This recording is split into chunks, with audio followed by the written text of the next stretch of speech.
রিশাদ হোসেন থাকলে আজকের ম্যাচটি আমরা হারতাম না।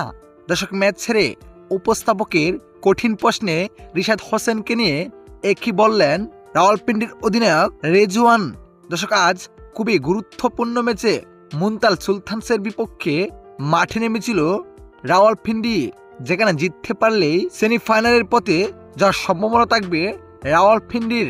এমন সমীকরণে এদিন শুরুতে ব্যাট করতে নেমে অবিশ্বাস্য ব্যাটিং করে 166 রান টার্গেট দিতে পেরেছিল রাওয়ালপিন্ডি।